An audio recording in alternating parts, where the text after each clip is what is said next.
Nous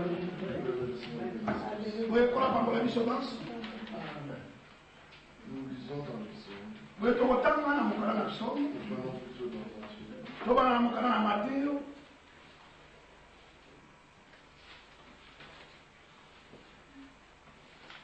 Matthieu. Matthieu chapitre 8. Verset 14.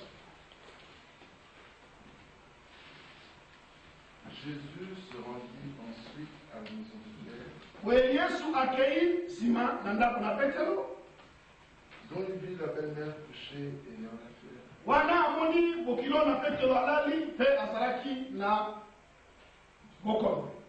Il toucha sa main et la fièvre la quitta. Puis elle se leva et le servit. Le soir, on amena auprès de Jésus plusieurs démoniaques.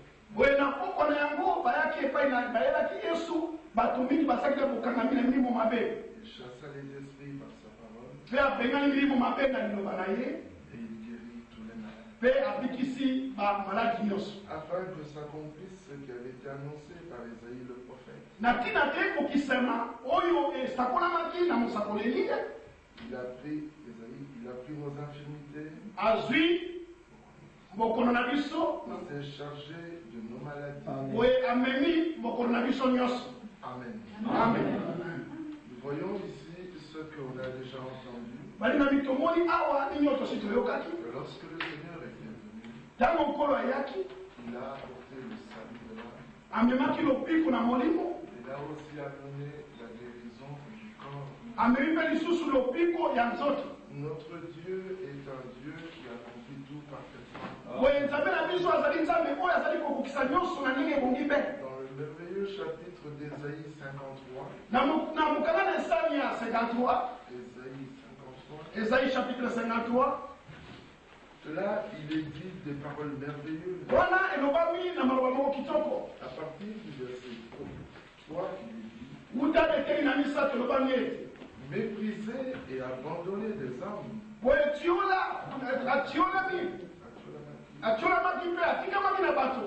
Homme de douleur et habitué à la souffrance, semblable à celui dont détourne le visage, nous l'avons dédaigné, nous n'avons fait de lui aucun cas. Cependant, ce sont nos souffrances qu'il a portées. Amen. C'est de nos douleurs qu'il s'est chargé. Et nous l'avons considéré comme puni, frappé de Dieu et humilié. Mais il était blessé pour nos péchés, brisé pour nos iniquités. Le châtiment qui nous donne la paix,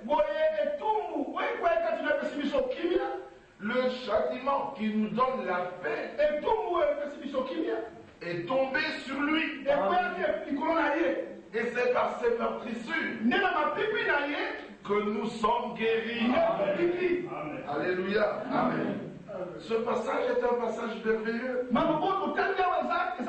Regardez au verset 1er, il est dit: qui a cru à ce qui nous a été prêché? Mais qui a reconnu que c'était le bras du Seigneur en action? Qui a cru? Qui a reconnu? Comment pourrais-tu croire si on ne te prêche pas? C'est ce qui nous est dit dans Romains au chapitre 10. Là, l'Écriture dit au verset 10. Les gens disent toujours: non frère, moi je crois.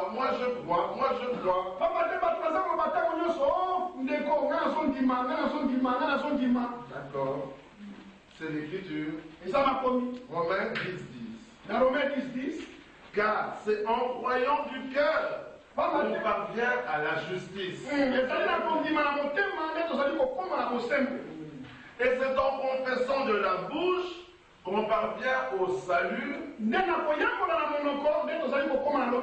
selon ce que dit l'Écriture, quiconque croit en lui ne sera point confus. Quand tu crois du cœur, tu dois confesser de ta bouche. Il y a des hommes qui disent qu'ils croient, et quand on leur demande leur confession, ils disent non, nous ne sommes pas obligés de le dire. Nous ne sommes pas obligés.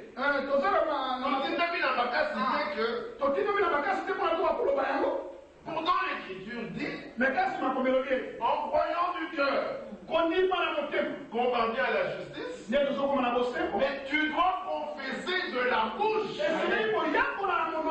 Amen. Pour parvenir au salut. Oh, moi je crois.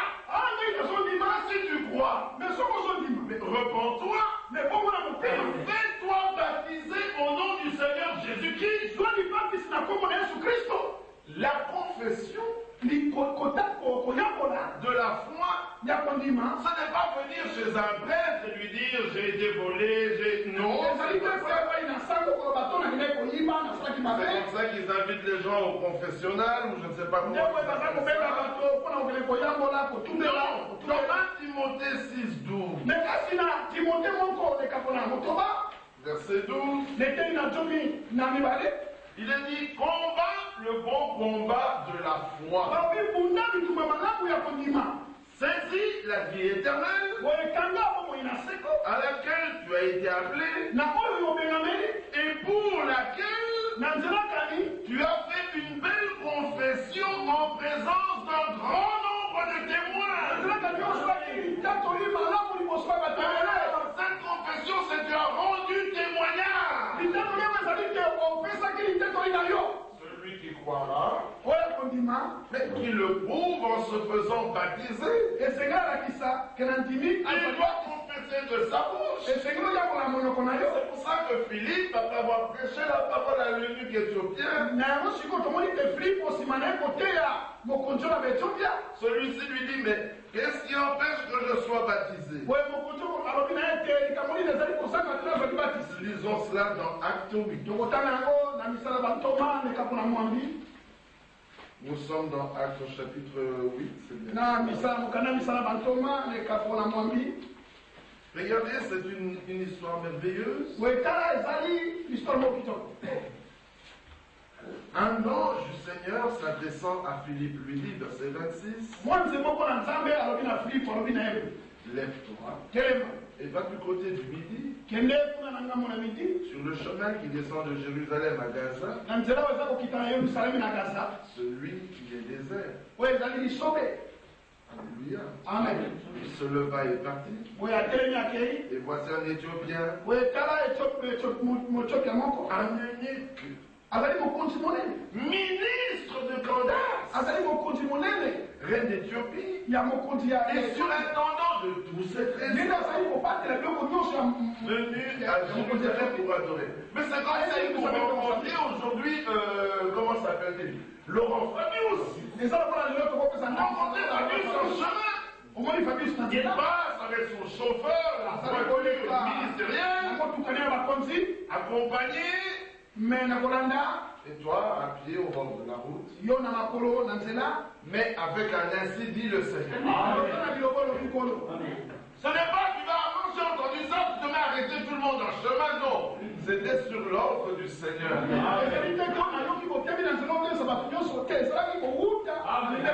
Ce Dieu est le même. Alléluia. Amen. Et cet homme revenait de Jérusalem où il avait été adoré. Il était assis sur son char. Il ne lisait pas le Times. Il ne lisait pas le Figaro. Ou le soir. Non, il lisait le prophète Ésaïe. Alléluia. Un grand ministre, mais voici ce qu'il lisait. Aujourd'hui,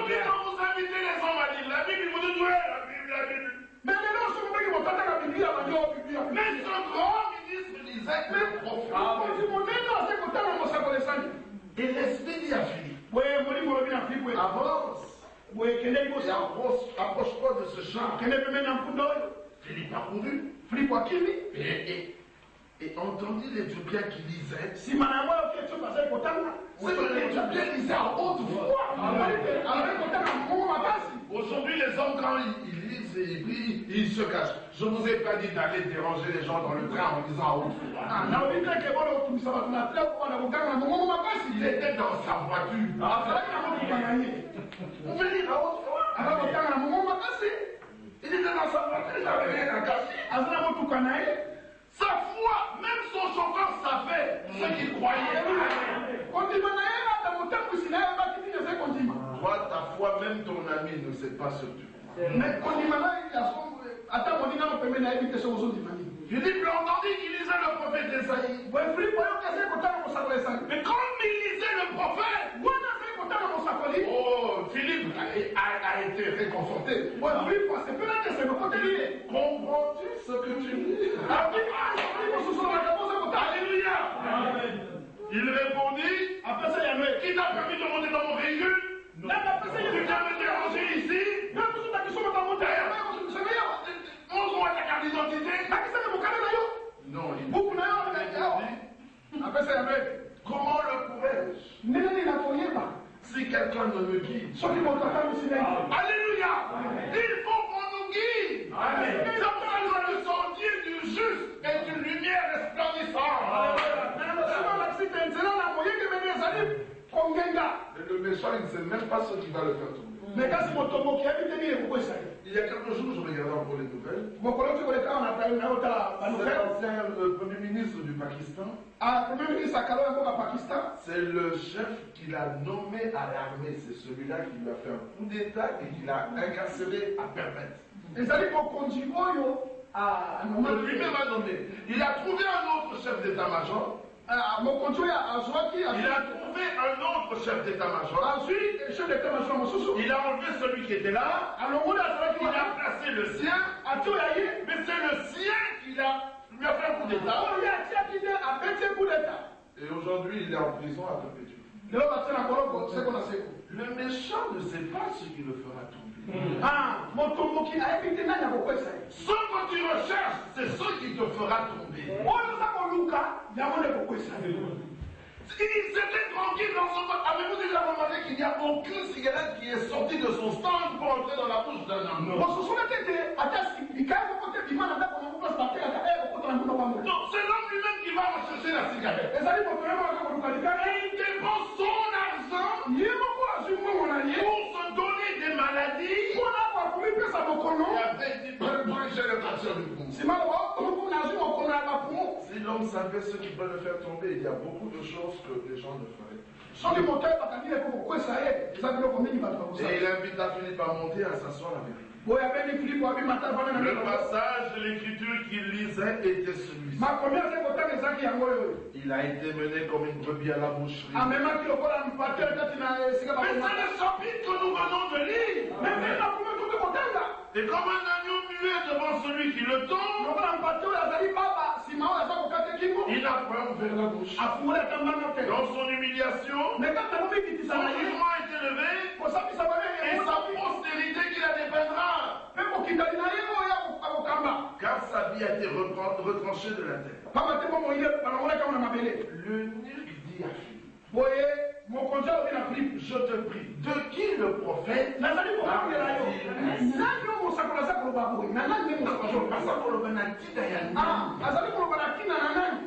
Est-ce que vous comprenez? Il n'a pas dit, oh, vous lisez le prophète? Non. Je lis le prophète. Mais de qui parle-t-il? Alléluia. Le problème n'est pas qui a parlé. Le problème est de qui parle-t-il? Alléluia. Dis-moi, de qui le prophète parle-t-il ainsi?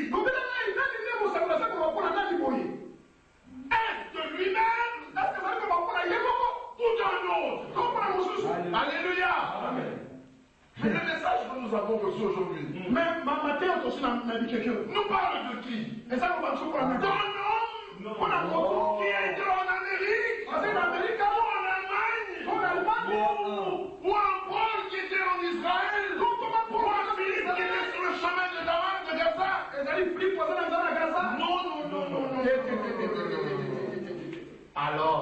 Philippe ouvre la bouche et commençons par ce passage. Amen. Il n'est pas allé ailleurs, il commence par le passage qu'il lisait. Quand il ouvre la bouche, il lui annonça la bonne nouvelle de Jésus. Alléluia. Le plein évangile. Le salut de l'âme. Le plus grand. Alléluia. Le plein évangile. C'est vrai. Comme ils continuaient leur chemin, ils rencontrèrent de l'eau et le nuque dit, voici de l'eau. Qu'est-ce qui empêche que je ne sois baptisé? Aujourd'hui, nous, quand nous prêchons aux hommes, nous devons les exhorter à prendre le baptême. Mais si ces hommes avaient un cœur comme le nuque, c'est eux qui nous diraient, mes frères, je veux prendre le baptême. Non, aujourd'hui, on doit les persuader. Nous le ferons. Mais celui qui a un cœur comme le nuque, il dit, mes frères, mais qu'est-ce qui empêche que je sois baptisé?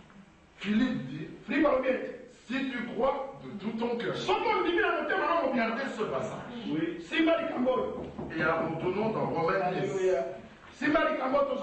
10. Au verset 10. Car c'est en croyant du cœur qu'on parvient à la justice. Et c'est en confessant de la bouche qu'on parvient au salut. Amen. Amen. Acte 8. Revenons là où nous étions au verset 37. Philippe dit, si tu crois de tout ton cœur, cela est possible. Amen. Comme le nuque croyait, il répondit, donc il confesse de sa bouche, je crois que Jésus-Christ est le Fils de Dieu. Amen. Il fit arrêter le char. C'est pas Philippe qui a arrêté le char. Lui, le nuque fit arrêter le char. Philippe et le nuque descendirent tous deux dans l'eau. Et Philippe baptisa le nuque. Alléluia. C'est merveilleux. Quand on croit du cœur, Romains 10. Et on confesse de la bouche. Ah, là on parvient au salut. Selon qu'il est écrit, quiconque croit en lui ne sera point confus. Verset 13. Car quiconque invoquera le nom du Seigneur sera sauvé. Amen. Verset 14. Mais comment donc invoqueront-ils celui en qui ils n'ont pas cru? Et comment croiront-ils en celui dont ils n'ont pas entendu parler? Et comment entendront-ils parler s'il n'y a personne qui prêche? Et comment y aura-t-il des prédicateurs s'ils ne sont pas envoyés? Dieu a sa voix. Jean 13:20. Celui qui reçoit celui que j'aurai envoyé, il me reçoit. Et celui que j'aurai envoyé, et celui qui me reçoit celui qui m'a envoyé.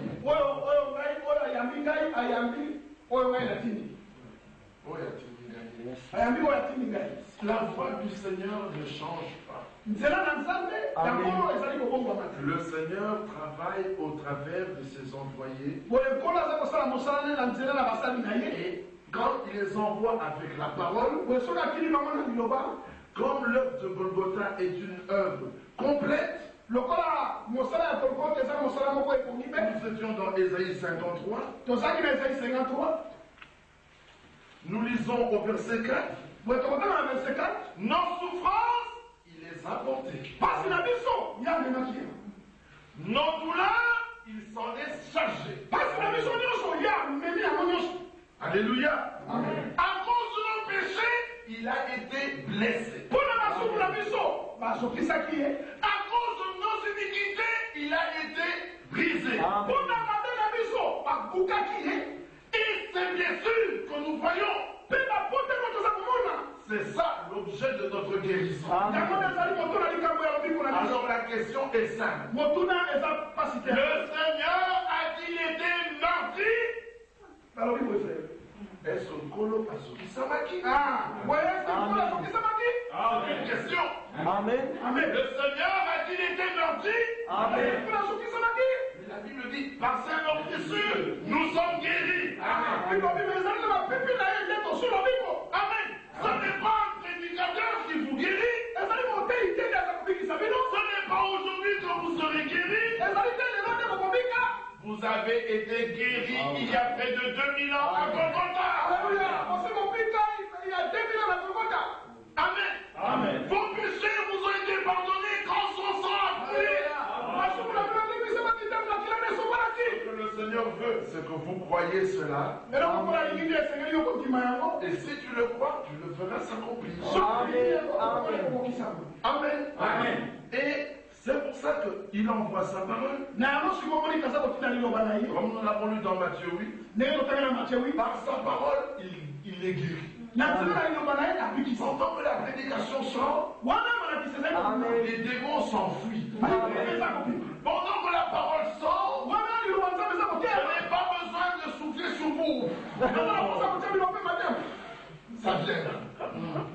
Ils inventent ces choses diaboliques. Je n'ai pas besoin de vous taper avec ma veste. Et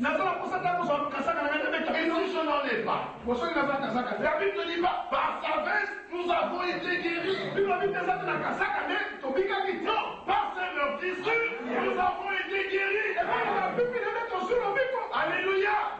Nous lisons l'écriture. Pendant que la prédication sort, les démons s'enfuient. La preuve, c'est que même ceux qui sont malades, quand ils écoutent la parole, ils se sentent forts. Quand l'onction s'en va, on sent les douleurs qui reviennent dans la chair. Parce qu'il envoya sa parole. Psaume 107. Alléluia. Psaume 107, verset 20. Il envoya sa parole. Et il est guéri. Alléluia. Quand la parole de Dieu sort, bien-aimés, vous obtenez tout ce dont vous avez besoin. C'est pour ça que le Seigneur nous a demandé de demeurer dans sa parole. Il dit dans Jean au chapitre 15, verset 7. Ceci est très important. Si vous demeurez en moi et que mes paroles demeurent en vous, demandez ce que vous voudrez et cela vous sera accordé. Alléluia. L'erreur, c'est que les gens, quand ils écoutent, ils disent c'est une prédication. Ah, mais c'est frère tel qui a péché. Non, ça c'est Jésus qui parle. Il dit, si vous demeurez en moi, la condition est que vous demeurez en moi. Et que mes paroles demeurent en vous. Si cela est obtenu, demandez ce que vous voudrez et cela vous sera accordé. Notre Seigneur ne discute pas. Il a posé ses conditions. Il a dit ce que nous devons faire. Et il attend.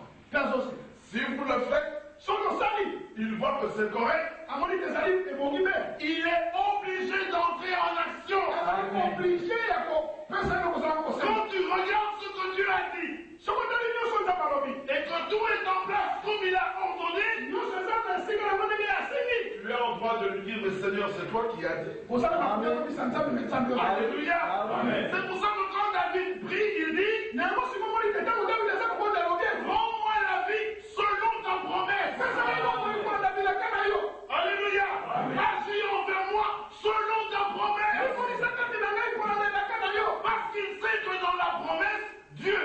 peux pas mentir. Alléluia. Amen. Pourquoi? Parce que lisons dans Romains, nous sommes au chapitre 4. Il y a un Dieu qui est appelé le Dieu de promesse.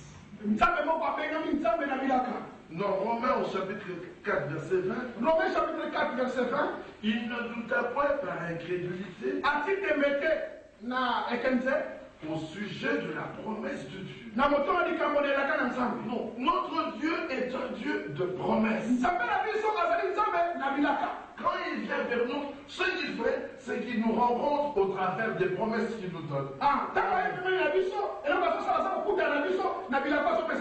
Si un homme vient vers vous et ne vous donne aucune promesse, vous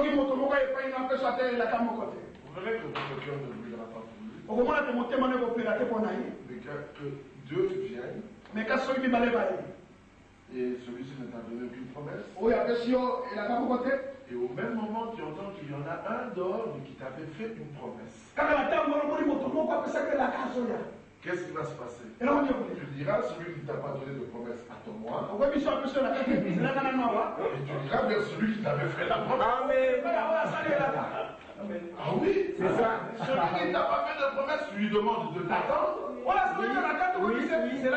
Mais celui qui a fait la promesse, lui dit, moi je viens vers toi. Amen. Ah, c'est pour ça que Dieu, quand il vient vers nous, il vient avec des promesses. Amen. C'est un Dieu de promesses. Et ce Dieu de promesses, quand il vient, il donne la parole de la promesse. Les autres dieux n'ont pas ça. Bien-aimés, nous entrons dans un domaine où seuls les élus trouvent leur chemin. Tout le monde cherche le Dieu qui donne entre guillemets des bénédictions. Mais regardez dans le livre de Romains, Romains chapitre 9, on commence au verset 6.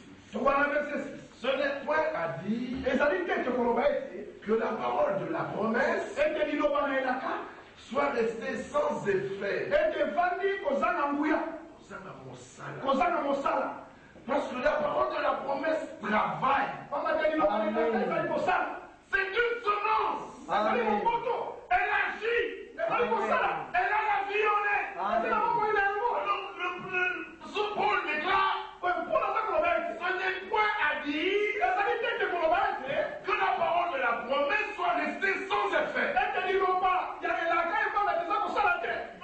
Car tous ceux qui descendent d'Israël ne sont pas Israël. Ah, faites attention. Oh, moi je suis Israël. Je suis né d'Israël. La parole dit, car tous ceux qui descendent d'Israël ne sont pas Israël. Verset 7. Et bien qu'ils soient la postérité d'Abraham, ils ne sont pas tous ses enfants. Abraham a eu plusieurs enfants. Il a eu Ismaël, il a eu Isaac, il a eu Zimran, Joshua, Médan et Madian. Il a eu plusieurs fils. La Bible dit, bien que tous soient sortis d'Abraham, tous là, Dieu ne les considère pas comme ses enfants. Aujourd'hui, nous entendons tout le monde qui dit, vous êtes tous les enfants d'Abraham, ils ne sont pas tous enfants d'Abraham. Dieu s'adresse à Abraham et il dit, prends ton fils, ton unique, celui que tu aimes. Mais Ismaël était déjà là. Dieu dit, prends ton unique. Le seul que tu es. Non, mais Ismaël n'est pas son fils, non. Bien qu'il soit sa postérité, il est un enfant. Je n'ai rien inventé, nous venons de le lire. C'est vrai.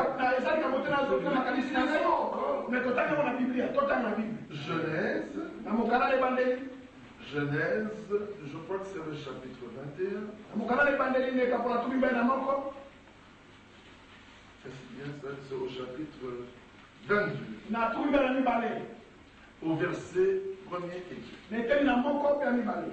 Genèse 22 à 22. Quand vous lisez dans Genèse au chapitre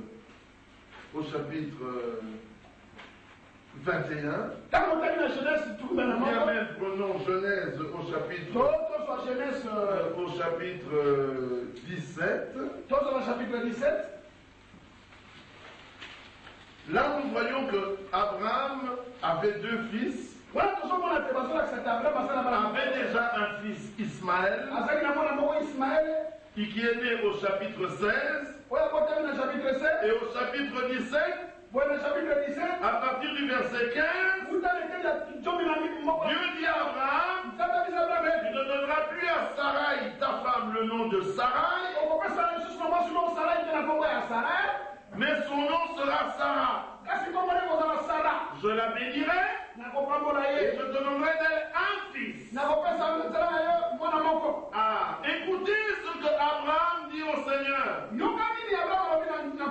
Arrivé au verset 19, au verset 17, Abraham tomba sur sa face, il rit et dit en son cœur, naîtra-t-il un fils à un homme de 100 ans? Verset 19, verset 18, et Abraham dit à Dieu, oh, qu'Ismaël vive devant ta face. Verset 20, à l'égard d'Ismaël, je t'ai exaucé, voici, je le bénirai. Ismaël. Mais au verset 19, certainement Sarah, ta femme, t'enfantera un fils. Est-ce que vous voyez? Maintenant l'enfant naît au chapitre 22, verset 2, Dieu dit à Abraham, prends ton fils, ton unique, celui que tu aimes, Isaac. Mais Ismaël était là. Il était même le grand frère d'Isaac. Mais Dieu regarde. Il ne voit pas Ismaël. Il dit à Abraham, prends ton fils, ton unique. Ça, c'était pour qu'il n'y ait pas de doute.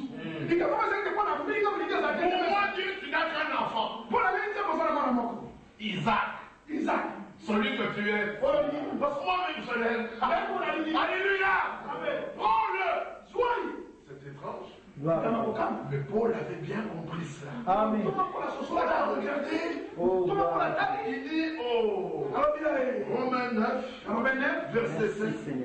Et bien qu'ils soient tous la postérité d'Abraham, ils ne sont pas tous ses enfants. Alléluia.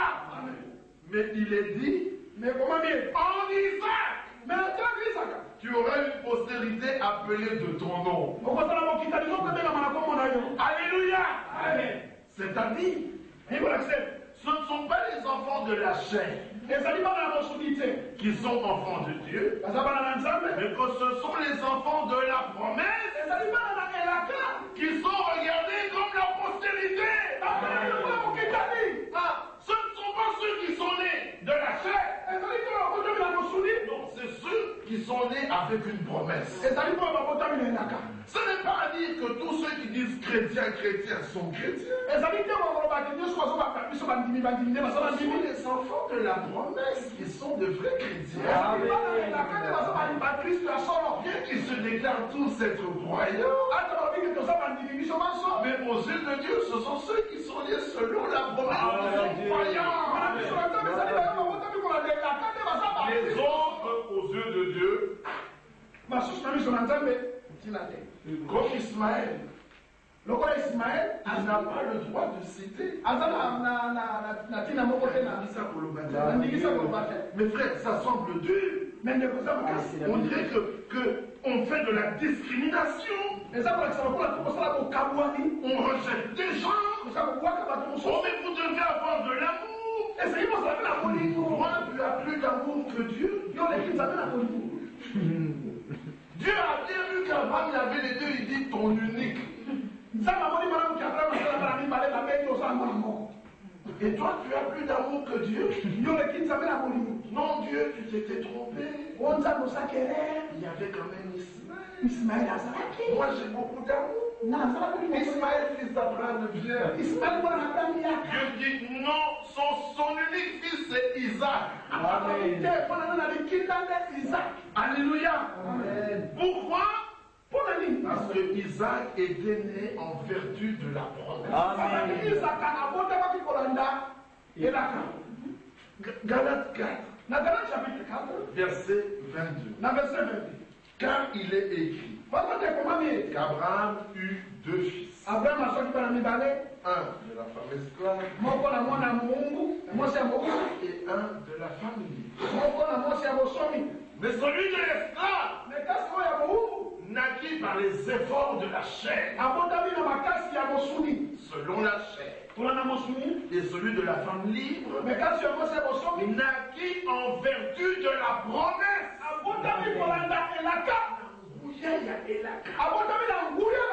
Parce que la promesse a une vertu. Ce n'est point à dire que la parole de la promesse soit sans effet. La parole de la promesse est puissante. Quand un homme la reçoit, son âme est transformée. Son corps est transformé. Tout son être est transformé.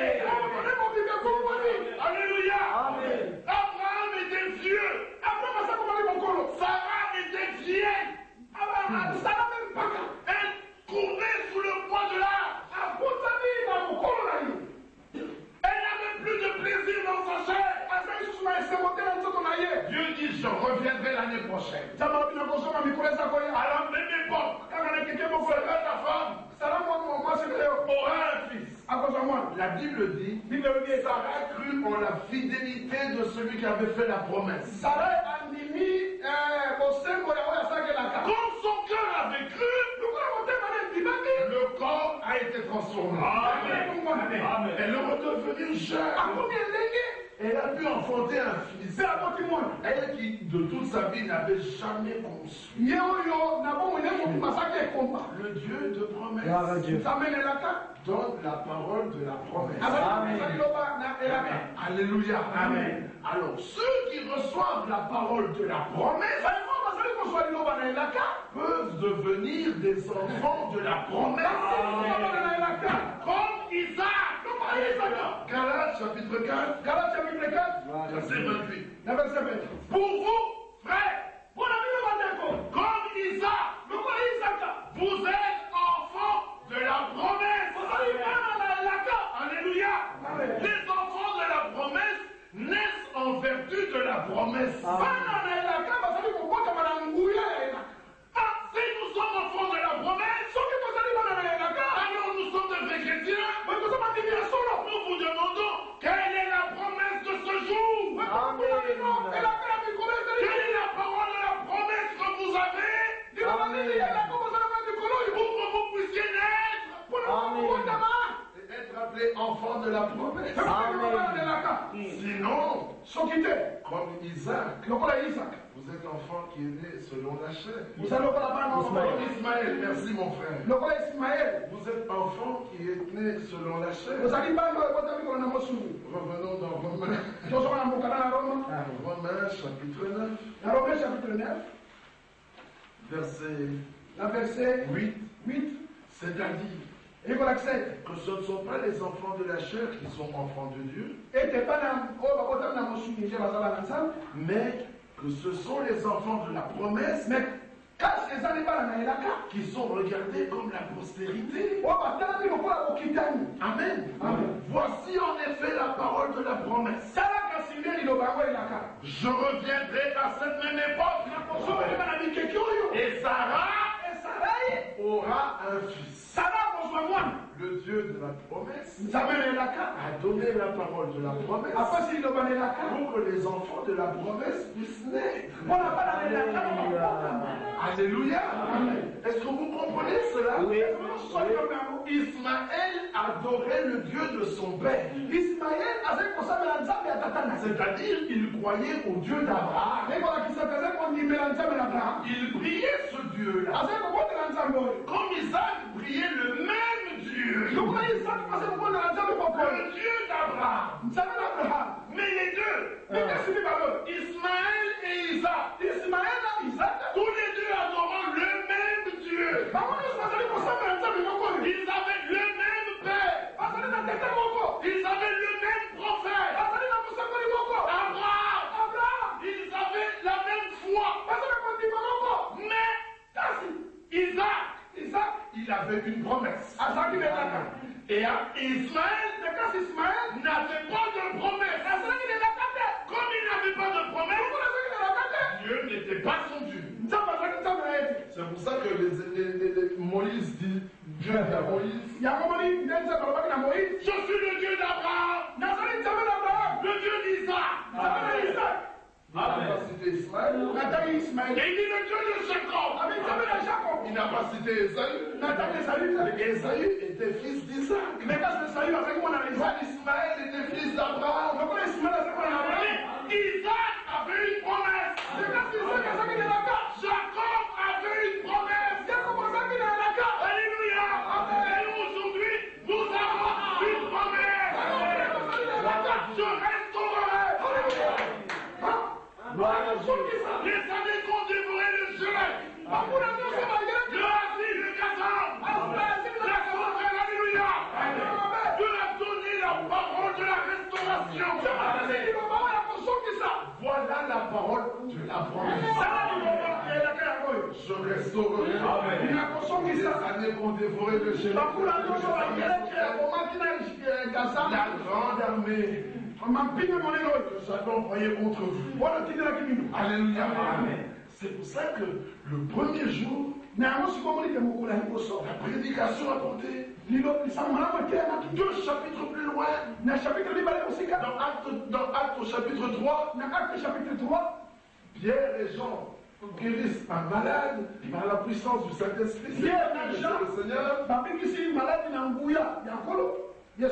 Quand les gens viennent, ils disent, mais non, nous n'avons rien fait. Nous ne sommes capables de rien. C'est la foi en son nom. Que son nom a guéri. Celui que vous voyez. Repentez-vous. Et convertissez-vous. Comme le dit les Écritures. Il vous envoie des temps de rafraîchissement. Et qu'il vous envoie Jésus-Christ. Qui doit rester dans le ciel jusqu'au temps de la restauration. Au commencement de l'église, Pierre parle du temps de la fin. Il regarde, il voit notre âge. Il dit, oh, quand cet âge viendra, Jésus descendra. Car l'église se tiendra debout. Comme la première église. Pourquoi nous n'acceptons pas les choses des dénominations? Voilà. Et nous ne les accepterons jamais. Car au commencement était l'église catholique. Non. Au commencement était l'église protestante. Non. Au commencement était le groupe de prière. Non. Au commencement était la parole. Retournons à la parole. Nous n'adorons pas un homme. Nous ne sommes pas ici pour un homme. Non. Mais de qui le prophète a-t-il parlé? Alléluia. De Jésus-Christ. Voilà pourquoi nous sommes là. À cause de son nom. Alléluia. Alléluia. Amen. Oui. Tout le monde rentre quelque part. Tout le monde rentre quelque part. Tout le monde rentre quelque part. Et les hommes de nuit, eux, ils attendent le matin pour rentrer quelque part. Mais les morts aussi rentrent quelque part. Et les vivants rentrent quelque part. Amen. Il y a Les prédicateurs des églises retournent au commencement de leur église. Alléluia. Un prédicateur d'église, mais vous Ils rentrent quelque part. Les prédicateurs des assemblées retournent notre assemblée. Mais les enfants de la promesse retournent à la parole. Au commencement, était quoi? La parole. Alléluia. Au commencement étaient les songes? Non. Au commencement étaient les parler en langue? Non. Au commencement étaient les guérisons? Non. On fait là, il y a des guérisons. Au commencement, il y a des parler en langue. Il rentre quelque part. Au problème après, il y a des prophéties. Il rentre quelque part. Là, il y a des bénédictions et on voit que nous sommes riches. Il rentre quelque part. Est-ce que vous comprenez? C'est très important. C'est ça la doctrine. Mais quand Jean prend la plume, Alléluia, et il veut écrire, il s'arrête, il regarde, il voit ce qui se passe en son temps. Il dit, je vais rendre témoignage. Mais pour rendre témoignage, il faut commencer dès le début. Il veut commencer à la naissance. Il dit non, le début ce n'est pas la naissance. Il veut commencer avec Jean-Baptiste. Il dit non, le début c'est pas Jean-Baptiste. Il veut commencer avec Moïse. Il dit non, c'est pas Moïse. Il veut aller à Abraham. Il dit c'est pas Abraham. Il veut aller à la création. Il dit c'est pas la création. Le commencement était la parole. Alléluia. Voilà où nous allons. C'est ça. Quelque part. Nous venons d'un pays. Nous rentrons vers ce beau pays. Jérusalem, c'est ça. Mes frères, Dieu est bon. Tous ceux qui le craignent. Amen. Il nous a donné la parole de la promesse.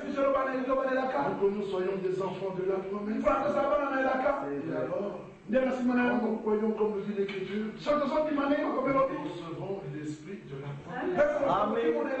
Alléluia. Nous sommes dans Éphésiens. Au chapitre 1er.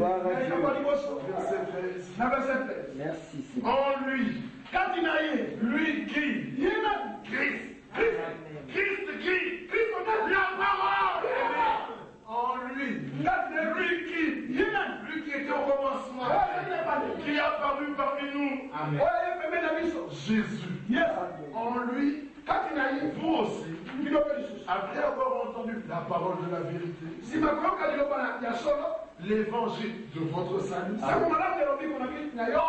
lui, vous avez cru. On n'a pas cru en un homme. Nous avons cru en lui. Amen. Et vous avez été scellés du Saint-Esprit qui avait été promis. Amen. Alléluia. Amen. Le Dieu de la promesse. Qui donne la parole de la promesse à les enfants de la promesse. Et ceux-ci reçoivent l'esprit de la promesse. Alléluia. C'est voilà pourquoi nous ne laissons que dans la promesse. Les autres n'ont pas ces promesses. Ils ne voient rien devant. La particularité de la parole de la promesse, c'est qu'on doit un jour la vivre. Amen. Là, nous passons de la foi à la vue. Amen. Un jour, Dieu a dit à Abraham, ce n'était encore qu'une promesse. Tu auras un fils. Oui. Mais quand le temps vint, Dieu vint lui-même. La promesse devint un message. Ça devint la parole de la promesse.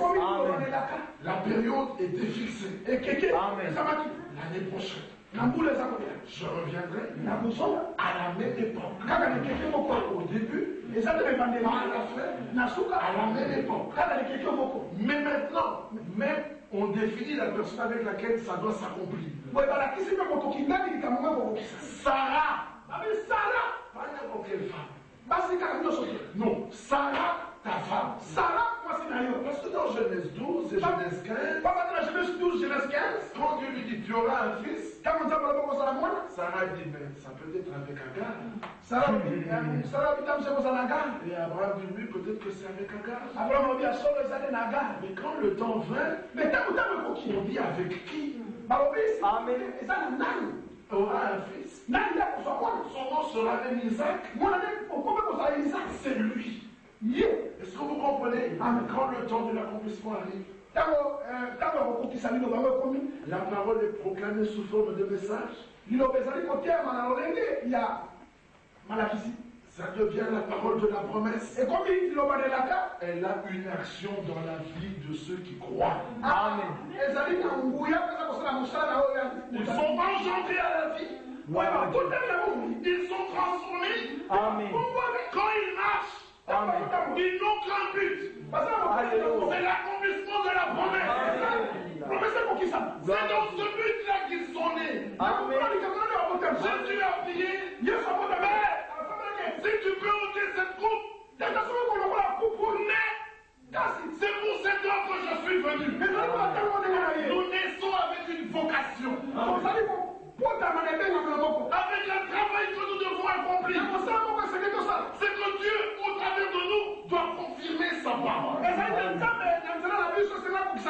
Alors la Bible dit, dans 2 Corinthiens, au chapitre 1er, nous sommes au verset 20. Car, pour ce qui concerne toutes les promesses de Dieu, c'est en lui Jésus qu'est le oui. Amen. Amen. Amen. C'est pourquoi encore, l'amen, l'accomplissement par lui est allé prononcer par nous. Le oui est en lui. L'accomplissement est en nous. Alléluia. C'est avec nous. Qui doit confirmer les promesses. Merci Seigneur. Amen. Nous sommes réservés dans un but. Moïse était né avec une vocation. C'est-à-dire libérer Israël d'Égypte.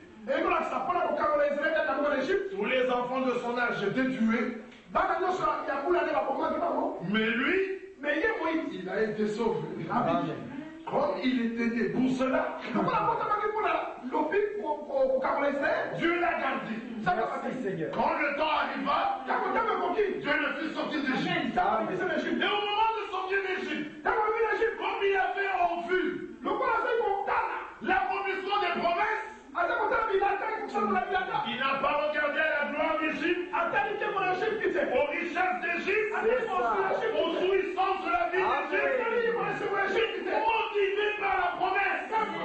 Alléluia. Il décida de marcher avec les esclaves. Amen. Tout dépend de ta vocation. Si tu es né avec une vocation, la vocation va produire quelque chose. S'il n'y a pas de vocation, il n'y aura pas de motivation. Ah, mais oui, c'est clair. Quand il y a une motivation, vocation divine, l'homme change. Amen. Regardez les 12 espions. Ils vont tous dans la terre promise. Ils arrivent là. Oh là là, ils avaient affaire à des géants. Ils disent à côté d'eux, nous sommes comme des sauterelles. Ils sont rentrés tous les 12 avec la même chose. Le pays est beau. Tous disent oui. Le lait, comme tu as dit. Le miel, comme tu as dit. Le vin, comme tu as dit. Mais c'est un pays qui dévore ses habitants. Ce pays-là dévore les gens qui y habitent.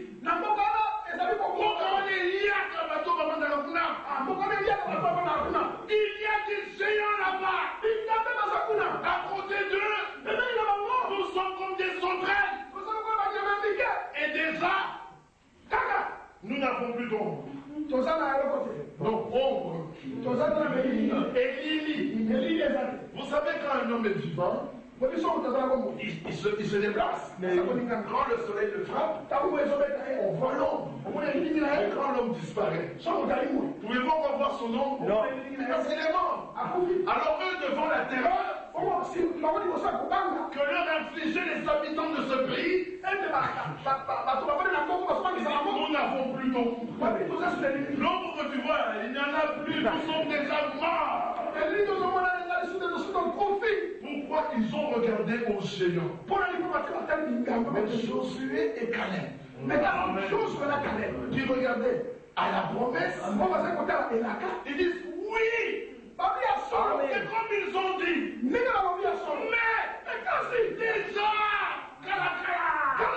Dieu nous a dit de donner le pays. Alléluia. Allons avec Dieu. Nous allons les voir. Les uns regardaient aux promesses, les autres regardaient à la réalité. On regarde la réalité. Comment vais-je manger? Comment vais-je vivre? Comment regarder la promesse? Oh, j'ai vieilli. Je suis dans Dieu. Mais jamais, je n'ai vu mon juste abandonné. Et la progéniture mendier sa subsistance. Oh non. Heureux êtes-vous. Amen. Quand Dieu est avec vous. Alléluia. Quand on est un enfant de la promesse, on regarde aux promesses. Amen. Le diable vient, il cherche un nom compliqué. Sida. Oh, sida. Cancer, maladie de Parkinson. Des noms compliqués. Le Seigneur vient et dit, ce n'est qu'un démon. Par ma parole, les démons sont chassés. Le diable vient et dit, mais tu es malade. Le diable dit, tu es malade. Je vais te tuer.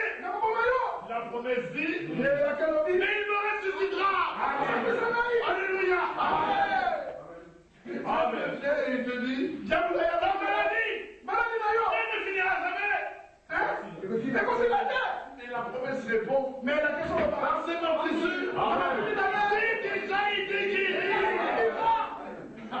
Alléluia. Le diable dit, mais voilà, SDF. Tu n'as pas de maison. Mais la promesse répond, il est allé me préparer une place. Alléluia. Est-ce que nous comprenons cela? Quand l'homme regarde à la promesse, tout change. Il relève la tête. Car sa délivrance approche. C'est un homme qui croit en l'œuvre accomplie à Golgotha. Jésus-Christ s'est révélé dans sa vie. Qui est-il ce Jésus? Il est Dieu manifesté en chair. Ce n'est pas la deuxième, ni la troisième, ni la quatrième. Non, c'est lui-même. Il est venu lui-même pour nous sauver. Alléluia. Amen. Oh, Dieu est merveilleux. Dieu a quitté sa gloire. Il est venu parmi nous.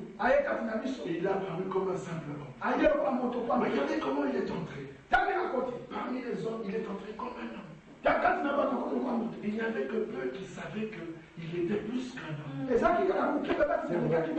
Il n'y avait que Marie. Il n'y avait que Joseph. Il y avait Anne. Il y avait Siméon. Il y avait Élisabeth et Zacharie. Il y avait les bergers qui savaient que cet enfant est plus qu'un homme. Ses origines, c'est-à-dire qu'il a paru parmi nous comme un simple homme. Il a commencé à marcher parmi nous. Et nous l'avons considéré comme frappé, rejeté, humilié de Dieu. Cependant, ce sont nos souffrances qu'il a portées. Ce sont nos douleurs qui sont exercées. Nos péchés, il a été blessé. Il tapait. C'est qu'on l'a puni. Cependant, par ses meurtrissures, nous sommes guéris. Alors en marchant, il a regardé les hommes, et il a commencé à appeler. Il a appelé, il dit, le monde ne me connaît pas. Amen. Qui suis-je? J'ai regardé, qui est le Christ? Dieu manifesté en chair. C'est le Père qui te l'a révélé. Ils en pensent. Oui, regarde une autre. Qui suis-je? Dis Seigneur, je reconnais que tu es le Fils de Dieu vivant. Tu es à moi. Alléluia. Et dans cet âge, il est arrivé jusqu'ici. Il t'a appelé. Il t'a appelé. Alléluia. Il est merveilleux. Il ne change pas. Si tu crois cela, tout est possible à celui qui croit. Amen. Amen.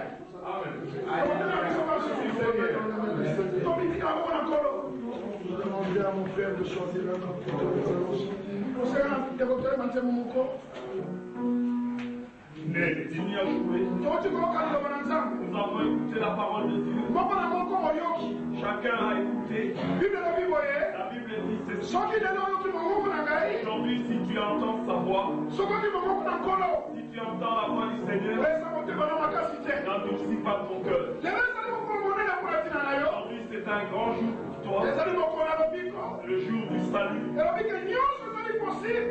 Il est écrit que tout est possible à celui qui croit. Si tu crois, tu verras la gloire de Dieu. Maintenant, nous allons prier. Père Céleste, tu vois toutes ces mains levées. Toi qui sondes les cœurs et le rein. Toi devant qui aucune pensée n'est cachée. Tu connais les désirs de chaque cœur. Exauce selon ta promesse. Car tu as dit, tout ce que vous demanderez en mon nom, je le ferai. Accomplis ta promesse. Dans le nom du Seigneur Jésus-Christ.